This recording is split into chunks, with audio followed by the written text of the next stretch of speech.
இன்னைக்கு நம்ம இந்த வீடியோவில் இறால் கிரேவி எப்படி செய்கிறதுன்னு பார்க்கலாம்.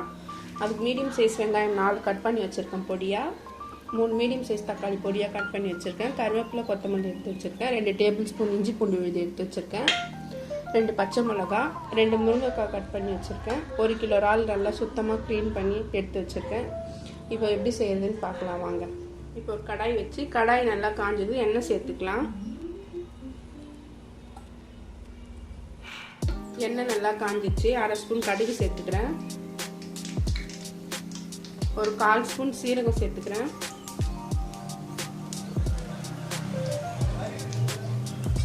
கட் பண்ணி வச்சுட்டு வெங்காயம் சேர்த்துக்கலாம்.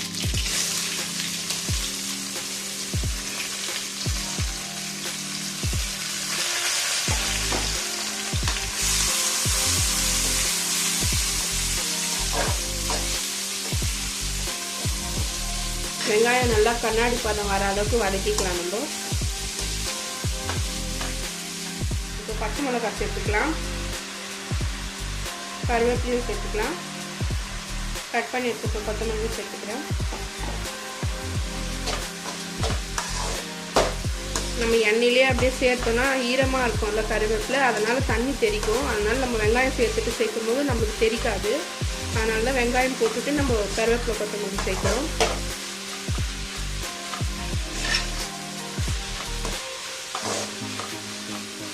வெங்காயம் நல்லா இந்த அளவுக்கு வதங்கினா போதும்.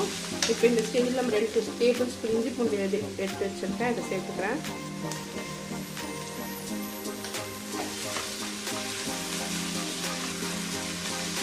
இஞ்சி பூண்டு நல்லா பச்சை வாசனை போயிடுச்சு. இப்போ கட் பண்ணி வச்சுருக்க தக்காளி சேர்த்துக்கிறேன்.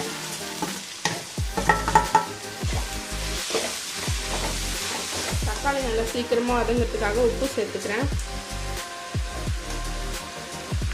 இதுக்குள்ளே 1/4 ஸ்பூன் மஞ்சள் தூள் சேர்த்துக்கிறேன்.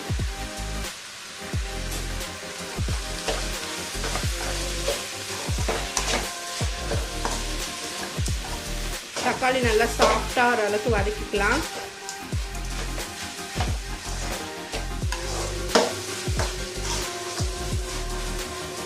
தக்காளி வெங்காயம் நல்லா வதங்கிடுச்சு. இப்போ 2 டேபிள் ஸ்பூன் குழம்பு மிளகாய் தூள் எடுத்து வச்சுருக்கேன், அதை சேர்த்துக்கிறேன். இது வீட்லேயே அரைச்ச குழம்பு மிளகாத்தூள், இதுலேயே எல்லாம் சேர்ந்து இருக்கிறதுனால நான் இது மட்டும் சேர்த்துக்கிறேன். நீங்கள் வெறும் மிளகாத்தூள் இருந்ததுன்னா நீங்கள் தனியாத்தூள் சீரகத்தூள்லாம் சேர்த்து செஞ்சுக்கோங்க. நல்லா பச்சை வாசனை போயிடுச்சு. இப்போ 2 முருங்கைக்காய் கட் பண்ணி வச்சுருக்கேன், அதை சேர்த்துக்கிறேன்.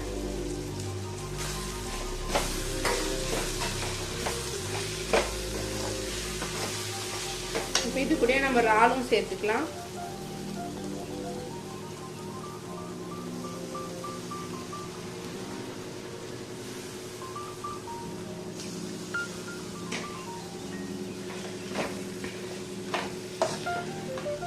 இறால்லேருந்து நல்லா தண்ணி விடும், நீங்கள் அதுக்கேற்ற மாதிரி தண்ணி சேர்த்துக்கோங்க.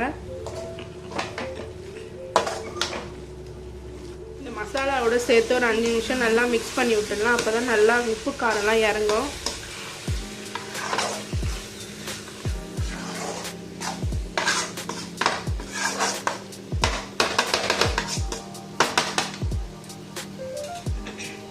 இது ஒரு 5 நிமிஷம் தட்டி போட்டு மூடி வச்சிடலாம்.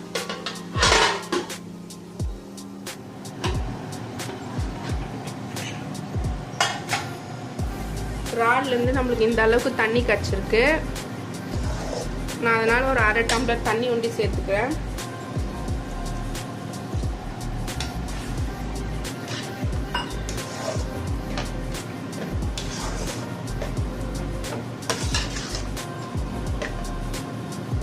ரொம்ப நேரமும் வேகக்கூடாது, ஒரு 10 நிமிஷத்துலேயே வெந்துடும் இறால். நான் கிரேவியாக இறக்கிறதுனால கொஞ்சம் தண்ணி சேர்த்துருக்கேன். நீங்கள் நல்லா ட்ரையாக செய்யணுன்னா தண்ணி சேர்க்காமல் அந்த இறால்லேருந்து வர தண்ணியிலே நீங்கள் ட்ரையாக பண்ணிக்கலாம். நான் கிரேவியாக வேண்டுறதுனால தண்ணி சேர்த்து இப்போ தட்டு போட்டு மூடிடுறேன். ஒரு 10 நிமிஷம் கழித்து நம்ம பார்க்கலாம்.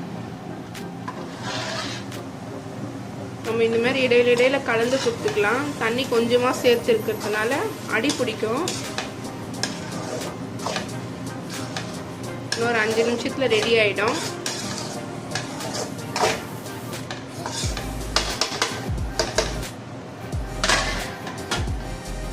சுவையான இறால் கிரேவி ரெடி ஆயிடுச்சு. இப்போ ஃபைனலாக நம்ம கொத்தமல்லி தூவி ஸ்டவ் ஆஃப் பண்ணிடலாம். நீங்களும் இந்த இறாலில் முருங்கைக்காய் சேர்த்து செஞ்சு பாருங்கள், எப்படி இருக்குன்னு சொல்லுங்கள். லைக் பண்ணுங்கள், ஷேர் பண்ணுங்கள், கமெண்ட் பண்ணுங்கள், மறக்காமல் சப்ஸ்கிரைப் பண்ணுங்கள். பாய்.